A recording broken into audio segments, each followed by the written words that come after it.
Hello friends, आज इस video में हम देखें कि हम अपने टैली ERP9 सॉफ्टवेयर को GST के लिए कैसे अपडेट करेंगे। फ्रेंड्स, टैली ERP9 का फाइनल सॉफ्टवेयर GST के लिए लगभग 26 से 27 जून को आएगा, मगर अभी उन्होंने एक प्रीव्यू वर्जन लॉन्च किया है। ये रिलीज 6 नाम से है। आप इसको अपने कंप्यूटर में इंस्टॉल करके देख सकते हैं कि टैली में GST के लिए कैसे बिलिंग होगी। मुझे कुछ कस्टमरों को इसकी मेल भी आई है जिसमें उन्होंने लिंक दिया है जहां से आप उस सॉफ्टवेयर को डाउनलोड कर सकते हैं। मैं आज आपको इस सॉफ्टवेयर को डाउनलोड करके और इंस्टॉल करके दिखाऊंगा। इसमें उन्होंने साफ बताया कि ये सॉफ्टवेयर सिर्फ प्रिपरेशन पर्पज़ से है, ताकि आप इसको चला के देख सकें कि GST में आप कैसे काम कर सकेंगे। ये आपका फाइनल सॉफ्टवेयर नहीं है। आप ध्यान से इस सॉफ्टवेयर को लोड करिएगा। इस सॉफ्टवेयर को लोड करने से पहले अपने टैली ERP9 का पूरा डेटा बैकअप कॉपी करके कहीं रख लीजिएगा। मैं इस वीडियो में आपको आपका पुराना सॉफ्टवेयर और इसके अलावा एक और ड्राइव में या एक और फोल्डर में ये टैली ERP9 रिलीज 6.0 भी इंस्टॉल करके दिखाऊंगा और उसमें आपका डेटा कैसे माइग्रेट होगा, ये दोनों चीज़ें बताऊंगा। आपका पुराना सॉफ्टवेयर चलता रहेगा, आप नए सॉफ्टवेयर को भी इंस्टॉल करके इसमें आप काम करके देख सकते हैं। आप इस वीडियो को बहुत ध्यान से देखिएगा। हो सकता है इस वीडियो के कई पार्ट हों जिसमें आपको टैली का लाइसेंस कैसे एक्सटेंड करना है ताकि आप इस नए वर्जन को लाइसेंस मोड पे चला सकें, और इसके अलावा सरेंडर करना, एक्टिवेट करना, ये सारे प्रोसेस बताऊंगा। GST के उस प्रीव्यू वर्जन को डाउनलोड करने के लिए जो लिंक मिला है मैं उस पर क्लिक करता हूं। आप देखेंगे टैली ERP9 की वेबसाइट में डायरेक्ट वो लिंक ओपन हो जाएगा जहां से मैं उस प्रीव्यू वर्जन को डाउनलोड कर सकता हूं। आप अपने लैपटॉप या कंप्यूटर पर इस सॉफ्टवेयर को डाउनलोड करने के लिए जो लिंक ऊपर में दिख रहा है एड्रेस बार पे tellysolution.com/GST/preview/release, इस पर क्लिक करके भी डाउनलोड कर सकते हैं, वरना मेरे यूट्यूब पेज पे इसका लिंक आपको वीडियो के नीचे मिल जाएगा। आप उस पर डायरेक्ट क्लिक करके भी ये पेज ओपन कर सकते हैं। इसमें आपको दिखा रहा है कि आप इस प्रीव्यू रिलीज़ का यूज़ GST का सॉफ्टवेयर कैसे काम करेगा इसके लिए कर सकते हैं। आपको ये भी बता रहा है कि आप इस सॉफ्टवेयर को अपडेट करने से पहले अपने डेटा की कॉपी एक जगह रख दें। वैसे एक वीडियो में सब कुछ बताना इम्पॉसिबल है, इसलिए आप मेरे यूट्यूब चैनल PKS सचिन को सब्सक्राइब करना ना भूलें और सब्सक्राइब बटन के बगल में बेल के आइकन पर जरूर क्लिक कर दें ताकि मैं जैसे ही GST की कोई और वीडियो अपलोड करूँ आपको रिमाइंडर मिल सके। अगर जैसे मैं बताता जा रहा हूँ वैसे ही आप इस सॉफ्टवेयर को इंस्टॉल कर लेंगे तो जैसे ही GST का फाइनल वर्जन आएगा आपको सिर्फ सेटअप फाइल चलानी पड़ेगी। आपका पुराना टैली ERP9 का सॉफ्टवेयर जैसे काम कर रहा था वो वैसे ही काम करता रहेगा, उसको बंद नहीं किया जाएगा। आप किसी और ड्राइव या किसी और नाम से नया फोल्डर बना के उसमें GST के सॉफ्टवेयर को इंस्टॉल कर लेंगे ताकि आपको अगर पुराने सॉफ्टवेयर से कोई और रिपोर्ट निकालनी हो तो भी आप निकाल सकें। 2008 में जब वैट लगा था तब जिस सॉफ्टवेयर कंपनी में मैं था तब भी मैंने यही प्रोसेस अपनाया था। इससे आसानी से कस्टमर अपने पुराने डेटा से नए डेटा को मैच करा के देख सकता है। जैसे मैंने टैली ERP9 की सेटअप फाइल पहले से डाउनलोड कर रखी है, मैं प्रॉपर्टीज़ में जाकर देखता हूँ कि मेरा टैली सॉफ्टवेयर कहाँ पे इंस्टॉल है। ये C ड्राइव में टैली ERP9 से इंस्टॉल है। मैं कैंसिल कर देता हूँ, ये ओपन है पहले से। ये 4.93 इसको क्लोज़ करता हूँ। आप देख रहे हैं मैंने टैली ERP9 को एस्केप करके एग्ज़िट करने के लिए यस किया है, मगर ये क्लोज़ नहीं हो रहा है। तो इस प्रॉब्लम को ठीक करने का बहुत आसान तरीका है। इसको क्लोज़ बटन से क्लोज़ करिए, क्लोजर प्रोग्राम पे क्लिक करिए, टैली के आइकन पर राइट क्लिक करिए, प्रॉपर्टीज़ पे आइए, ओपन फाइल लोकेशन पे क्लिक करिए। यहाँ टैली के आइकन के नीचे एक गियर बॉक्स बना होगा, एक फ़ाइल होगी टैली INI, इसको ओपन करिए। यहाँ पे आपको एक ऑप्शन दिखेगा enable ODBC server equal to yes लिखा होगा, वहाँ यस की जगह आप नो कर दीजिए और क्लोज बटन पे क्लिक करके फ़ाइल को सेव कर दीजिए। आपकी ये प्रॉब्लम सॉल्व हो गई। आप टैली को ओपन करके दोबारा देख सकते हैं। अब आप टैली को बंद करेंगे वो तुरंत बंद हो जाएगा। अब आप यहाँ देख रहे हैं मैंने टैली ERP9 की जो सेटअप फाइल डाउनलोड की है रिलीज 6.0 की, उसको रन करूँगा। रन करने से पहले देख लूँगा मुझे इसको कौन सी ड्राइव में इंस्टॉल करनी है। ये 79.4 MB का सॉफ्टवेयर है। मैं माई कंप्यूटर ओपन करता हूँ, यहाँ मैं D ड्राइव ओपन करता हूँ। मैं चेक कर लेता हूँ कि यहाँ पहले से टैली ERP9 नाम से कोई फोल्डर तो नहीं बना। अगर बना हो तो उसको रीनेम कर दूँगा। फिर मैं टैली सॉफ्टवेयर को इंस्टॉल करने के लिए टैली के सेटअप फाइल पर डबल क्लिक करता हूं। अगर आपकी सिर्फ C ड्राइव है, D और E नहीं है, तो आप C ड्राइव में भी किसी और नाम से टैली ERP9 का GST का सॉफ्टवेयर इंस्टॉल कर सकते हैं। आप सेटअप को रन करिए। ये टैली ERP9 को इंस्टॉल करने की विंडो ओपन हो गई। यहाँ पे डिफ़ॉल्ट C:/टैली ERP9 लिखा हुआ है। आप यहाँ पे कोई और नाम टाइप करके C ड्राइव में ही टैली ERP9 का ये GST का सॉफ्टवेयर इंस्टॉल कर सकते हैं। मगर आपके में D और E ड्राइव है तो कोशिश करिएगा आप D या E में टैली ERP9 को इंस्टॉल करें।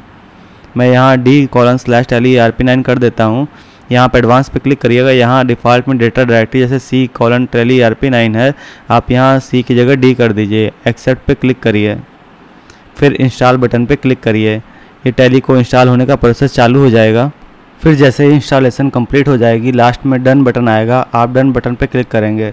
जैसे ही डन बटन पे क्लिक करेंगे टैली ERP9 ऑटोमेटिक चालू हो जाएगा। आपका जो टैली चालू होगा वो एजुकेशनल मोड पे होगा। उसको लाइसेंस मोड में कन्वर्ट करने के लिए मैं आपको एक सेटिंग बता रहा हूँ, आपको वो सेटिंग करनी पड़ेगी। लेकिन इससे पहले आप ये चीज़ ध्यान दीजिएगा कि आपका टैली .NET लाइसेंस एक्सपायरी ना हो। उसको कैसे देखते हैं ये भी मैं आपको बताऊँगा। लेकिन उससे पहले अगर आपको टैली ERP का लाइसेंस 1 महीने के लिए अगर परचेज़ करना हो तो उसको कैसे परचेज़ करते हैं, आइए ये देखते हैं। इसी के साथ आपको ये भी पता लग जाएगा आप टैली ERP का लाइसेंस कैसे रिन्यू करेंगे। नहीं तो आप वर्क इन एजुकेशनल मोड पर एंटर करके भी आप टैली को चला के देख सकते हैं। यहाँ आप देख रहे हैं मैंने टैली ERP9 की वेबसाइट ओपन कर ली। फिर मैं ऊपर प्राइसिंग पे क्लिक करता हूँ तो 2 प्राइस दिखा रहे हैं, सिल्वर और गोल्ड। सिल्वर का प्राइस 18,000 है और गोल्ड का प्राइस 54,000 है। टैली सिंगल यूज़र का प्राइस के 3 गुना हमेशा मल्टी यूज़र का प्राइस होता है। चाहे टैली सिंगल यूज़र का जो भी रेट हो, जैसे अगर 14,000 का मिल रहा है तो उसका 3 गुना मिल रहा था। अब 18,000 का हो गया तो 18,000 का 3 गुना 54,000 हो गया। मगर ये प्राइस बिना टैक्स का प्राइस है। आपको फाइनल प्राइसिंग देखने के लिए फाइनल प्राइस के बगल में क्लिक हेयर पे क्लिक करिए, आपको ये फाइनल प्राइस दिखाई पड़ेगा। जम्मू एंड कश्मीर में 18,900 के लगभग है और जम्मू एंड कश्मीर के बाहर 21,600 का। अब आप न्यू लाइसेंस के बगल में रिन्यूअल एंड अपडेट पर क्लिक करते हैं तो अब यहाँ आपको प्राइस दिखा रहा है सिंगल यूज़र का 3600 रुपये और मल्टी यूज़र का 10,800 रुपये। ये बिगाड़ टैक्स का प्राइस है। टैक्स लगने के बाद प्राइस कुछ और हो जाते हैं। फाइनल प्राइस के लिए नीचे क्लिक हेयर पे क्लिक करें। जब आप क्लिक हेयर पे क्लिक करेंगे तो एक विंडो ओपन होगी। यहाँ आपको ऑनलाइन परचेजिंग के रेट दिखा रहे हैं। जम्मू एंड कश्मीर का 3798 है और जम्मू एंड कश्मीर के बाहर का 4,338 रुपये। जब आप टैली ERP9 ओपन करते हैं तो टैली ERP9 के अंदर नीचे लाइसेंसिंग बॉक्स के अंदर जहाँ आपका सीरियल नंबर होता है उसके नीचे एक डेट लिख के आती है, वैलिड टिल। अगर आप इस डेट के बाद का कोई सॉफ्टवेयर अपने टैली ERP9 में इंस्टॉल करेंगे तो वो आपके में रन नहीं करेगा। आपका लाइसेंस जिस दिन एक्सपायर हुआ है, अगर उस तारीख के बाद टैली का कोई भी नया वर्जन आया है, आप उस वर्जन को अपने कंप्यूटर में इंस्टॉल करेंगे तो वो वर्जन जैसे ही आप ओपन करेंगे टैली, मैसेज आ जाएगा कि आपका लाइसेंस एक्सपायर हो चुका है, इसलिए वर्जन चालू नहीं होगा। आपको वहीं एक ऑप्शन आएगा एक्सटेंड टैली .NET लाइसेंस, आप उस पर क्लिक करके अपना लाइसेंस को 1 साल के लिए और बढ़ा सकते हैं। नहीं तो आप टैली ERP9 ओपन कर लीजिएगा, F12 कॉन्फ़िगरेशन पे ओपन करिएगा, वहाँ लाइसेंसिंग ऑप्शन होगा, उस पर एंटर की प्रेस करिएगा। फिर वहाँ पे आपको ऑप्शन दिखाई पड़ेंगे, वहाँ पे एक ऑप्शन होगा एक्सटेंड टैली .NET लाइसेंस, आप उस पर एंटर करके भी आप ऑनलाइन पेमेंट कर सकते हैं और टैली का लाइसेंस की डेट 1 साल बढ़ा सकते हैं। जैसे मैंने पिछले साल एक वीडियो बनाई थी जिसमें मैंने टैली का लाइसेंस 1 महीने के लिए 600 रुपये में परचेज़ किया था। मैं कंट्रोल सेंटर पर क्लिक करके उस ID को ओपन कर लेता हूँ। फिर वहाँ पर टैली का लाइसेंस है उसको सरेंडर कर दूँगा। फिर उसको दोबारा रीएक्टिवेट करूँगा। फिर मैं जैसे ही टैली ERP9 का लाइसेंस रीएक्टिवेट करूँगा मुझे कॉन्ग्रेचुलेसन का मैसेज आएगा और जहाँ लाइसेंसिंग का सीरियल नंबर आता है वहाँ इनवैलिड लाइसेंस लिख के आएगा। वो इसलिए आ रहा है क्योंकि मैंने 1 महीने का लाइसेंस पिछले साल परचेज़ किया था, वो एक्सपायरी हो चुका है। अब मुझे उसे दोबारा रिन्यू करना पड़ेगा। रिन्यू करने के लिए मैं एक्सटेंड रेंटल लाइसेंस पे एंटर की प्रेस करूँगा। फिर ये सीरियल नंबर और बाकी डिटेल अपने आप उठा लेगा। आप यहाँ बिलिंग नेम टाइप कर दीजिए और फिर यहाँ आपको नीचे किससे पेमेंट करनी है वो पेमेंट ऑप्शन सेलेक्ट कर लीजिए और फिर उसके बाद आपको एक ऑप्शन दिखाई पड़ेगा प्रेफर्ड पार्टनर। आप इसमें न्यू सेल्स पार्टनर पे एंटर करके चाहे तो सतगुरु इन्फोटेक कानपुर मुझे सेलेक्ट कर सकते हैं। अगर आप प्रेफर्ड पार्टनर में सतगुरु इन्फोटेक सेलेक्ट करते हैं तो मैं आपको टेलीफोनी और ऑनलाइन सपोर्ट देने की पूरी कोशिश करूँगा। ऐसे ही आप टैली ERP9 को ओपन करके F12 कॉन्फ़िगरेशन ओपन करके लाइसेंसिंग ऑप्शन पे एंटर की प्रेस करेंगे तो आपको ऑप्शन दिखाई पड़ेगा एक्सटेंड टैली .NET लाइसेंस। वहाँ पे आप एंटर की प्रेस करके अपना लाइसेंस 1 साल के लिए रिन्यू कर सकते हैं और आप चाहे तो प्रेफर्ड पार्टनर में सतगुरु इन्फोटेक टाइप करके मुझे सेलेक्ट कर सकते हैं। फिर जैसे यहाँ मुझको 1 महीने के लिए अपने टैली के लाइसेंस को रिन्यू करना है तो वहाँ मैं पीरियड टू एक्सटेंड में 1 के आगे क्वार्टर, मंथ या ईयर लिखा होगा, वहाँ मैं मंथ सेलेक्ट कर देता हूँ। अगर मुझे 2 महीने के लिए करना है तो वहाँ 2 मंथ सेलेक्ट करके एंटर की प्रेस करूँगा। उसी के हिसाब से रेट ऑटोमेटिक कैलकुलेट होके आ जाएगा। जैसे 1 महीने का रेट यहाँ पे 723 रुपये है। फिर आपने जो बैंक सेलेक्ट की होगी उसके थ्रू आप पेमेंट कर देंगे। हो सकता है आप पेमेंट कर दें मगर आखिरी में आपको पेमेंट अनसक्सेसफुल मैसेज लिख के आ जाए तो कोई बात नहीं, आप एस्केप करके वापस मेन विंडो पे आइएगा। वहाँ पे आपको ऑप्शन दिखाई पड़ेगा अपडेट लाइसेंस, उस पर इंटर की प्रेस करके अपनी मेल ID और पासवर्ड डाल दीजिए, आपका लाइसेंस अपडेट हो जाएगा। शायद अब आपको समझ में आ गया होगा टैली .NET एक्सपायरी क्या होता है कि आप किसी इंजीनियर को फ़ोन करते हैं टैली अपडेट करने के लिए, अगर वो आपको 4300-4400 रुपये बताता है तो किस चीज़ के हैं। अगर आपका लाइसेंस एक्सपायर नहीं हुआ है तो कॉन्फ़िगर एग्जिस्टिंग लाइसेंस पे एंटर की प्रेस करिए।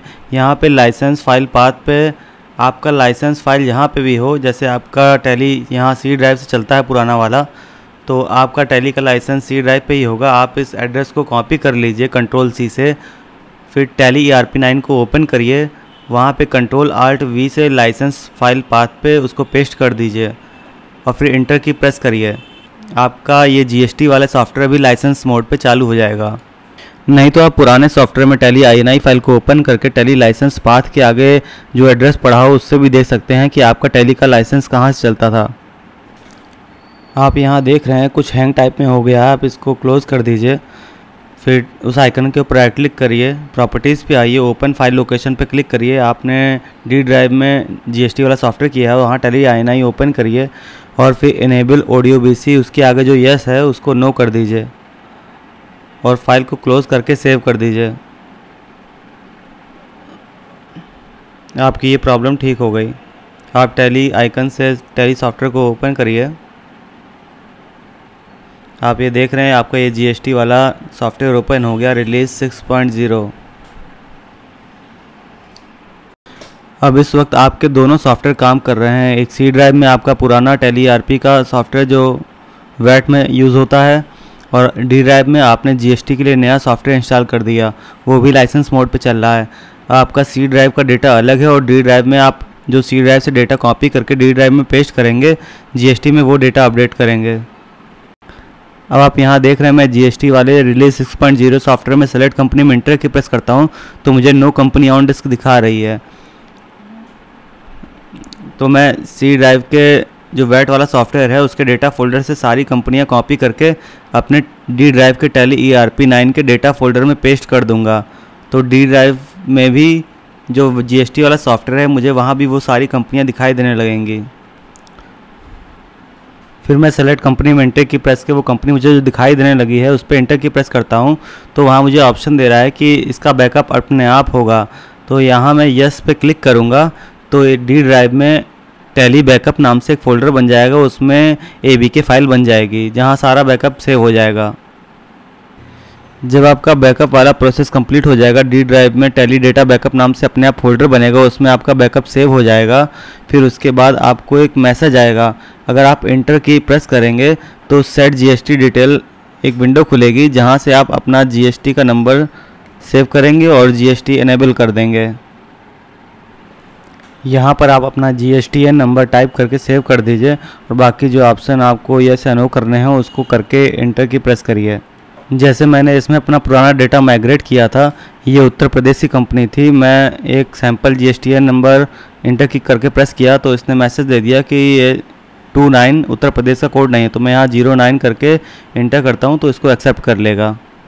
ऐसी ही और यूज़फुल वीडियो के लिए यूट्यूब चैनल PKS सचिन को सब्सक्राइब करना ना भूलें और सब्सक्राइब करने के बाद उसके बगल में बेल के आइकन पर क्लिक कर दें ताकि आपको नई वीडियो का रिमाइंडर मिल सके। धन्यवाद। अगर आपको कोई प्रॉब्लम आ रही है तो नीचे कमेंट बॉक्स में कमेंट करना ना भूलें, मैं उसका सलूशन देने की पूरी कोशिश करूँगा। अगर आपको वीडियो अच्छी लगी हो तो लाइक बटन पर क्लिक करें।